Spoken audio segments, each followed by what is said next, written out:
Assalamualaikum warahmatullahi wabarakatuh. Kami dari kelompok 4 yang beranggotakan 1. Puji Nur Aisyah, 2. Sifa Uljana, 3. Nadia Nurul Hamidah, 4. Banatul Homsah, 5. Sifa Kolbiulia. Kami di sini akan memaparkan materi tentang cloning.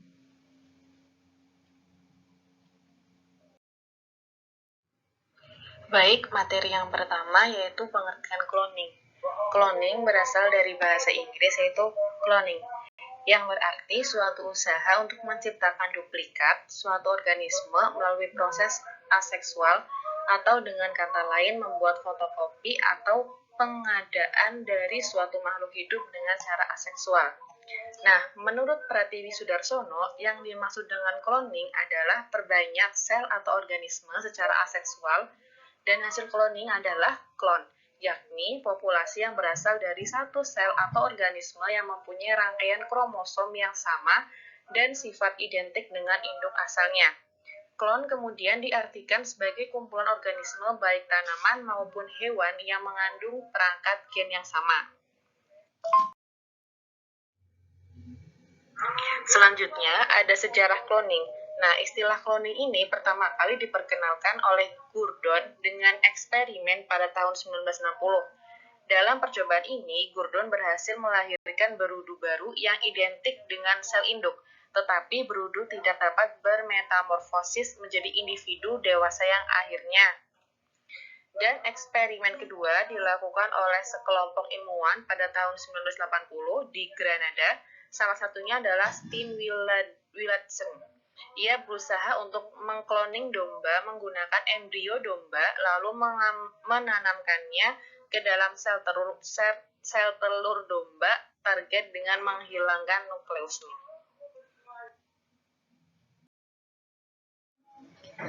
Materi yang selanjutnya yaitu macam-macam cloning. Yang pertama, cloning embrional.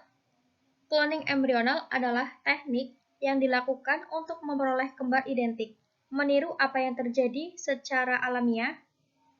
Setelah pembuahan terjadi, beberapa buah sel dipisahkan dari embrio hasil pembuahan.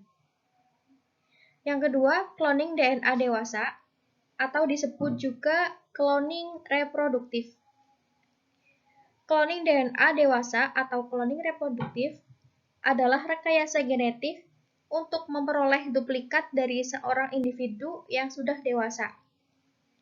Yang ketiga, cloning terapeutik. Cloning terapeutik adalah rekayasa genetik untuk memperoleh sel, jaringan, atau organ dari satu individu tertentu untuk tujuan pengobatan atau perbaikan kesehatan. Cloning pada tumbuhan. Nama lain dari cloning pada tumbuhan adalah kultur jaringan, yaitu suatu teknik untuk mengisolasi sel protoplasma, jaringan, dan organ untuk menumbuhkan bagian tersebut pada nutrisi yang mengandung zat pengatur tumbuh tanaman pada kondisi aseptik, sehingga bagian-bagian tersebut dapat memperbanyak diri dan beregenerasi menjadi tanaman sempurna kembali.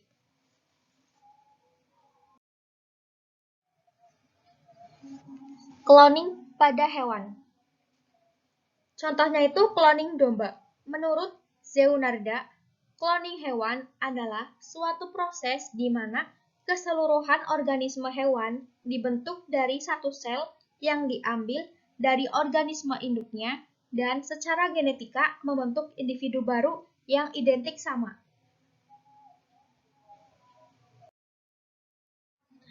Cloning pada manusia. Menurut teoritis, prosedur dan mekanisme cloning terhadap makhluk hidup sedikitnya harus melalui 4 tahap yang diurutkan secara sistematis. Yang pertama, isolasi fragmen DNA. Isolasi fragmen DNA yang spesifik dapat dilakukan dengan metode PCR, yaitu teknik aplikasi fragmen DNA yang spesifik secara in vitro. Yang kedua, penyisipan fragmen DNA ke dalam vektor. Proses penyisipan atau penyambungan molekul fragmen DNA dengan molekul DNA vektor disebut ligasi. Yang ketiga, Transformasi DNA. Transformasi adalah proses pemindahan molekul DNA donor dari lingkungan luar sel. Yang keempat, seleksi hasil cloning. Penyeleksian cloning bakteri untuk mendapatkan cloning yang diinginkan dengan cara XGAL atau pemotongan dengan enzim restriksi.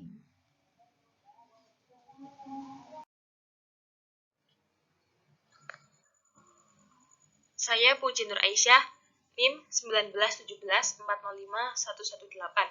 akan menyampaikan tentang metode cloning. Yang pertama, ada artificial embryo cloning. Metode ini seperti proses alamiah terjadinya kembar identik. Pada embrio yang masih dini, dilakukan separasi secara manual, sehingga menghasilkan sel-sel individu yang selanjutnya akan membelah dan berkembang. Embrio tersebut akan diimplantasikan pada inang substitusi, hingga bulannya sudah cukup dan kemudian akan dilahirkan. Nah, karena embrio klon tersebut berasal dari sikot yang sama, maka mereka secara genetik identik. Yang kedua ada somatic cell nuclear transfer. Nah, pada metode ini akan menghasilkan genetik yang sama. Sel somatik yang dipakai adalah sel-sel dalam tubuh selain sel sperma dan sel telur. Di mamalia, setiap sel somatik mempunyai 2 set kromosom yang lengkap. Untuk metode yang kedua ini, lebih utamanya digunakan untuk menghasilkan embrio, yang akan digunakan pada riset, terutama riset sel punca.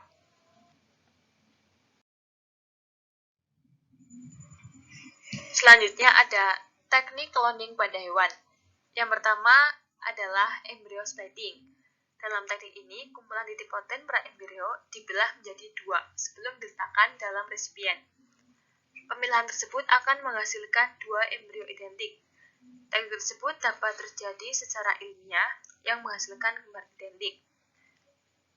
Yang kedua ada blastomer dispersal.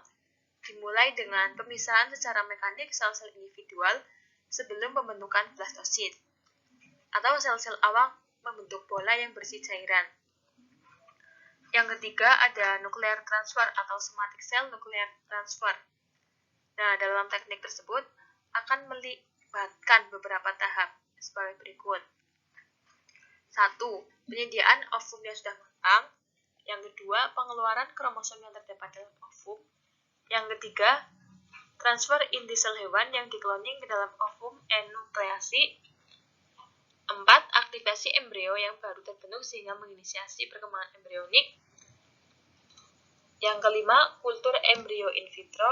Dan yang terakhir, transfer embrio yang dikloning ke induk resipien. Baik, untuk yang selanjutnya, saya Nadia Nurul Hamidah akan menjelaskan mengenai kelebihan dan kekurangan cloning. Yang pertama, kelebihan cloning, yaitu dapat menciptakan individu baru yang sama persis dengan induknya.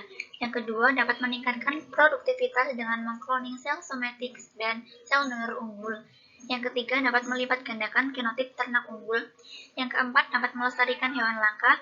Dan yang kelima, dapat meningkatkan keuntungan peternak. Kurangan dari cloning. Yang pertama yaitu menurunkan variasi genetik karena susunan genetik ternak hasil cloning identik dengan induknya. Yang kedua, ternak hasil cloning tidak memiliki imunitas bawaan sehingga rawan terserang penyakit. Yang ketiga, ternak hasil cloning seringkali menderita penyakit tertentu. Dan yang keempat, umur sel ternak cloning sama dengan umur sel donor.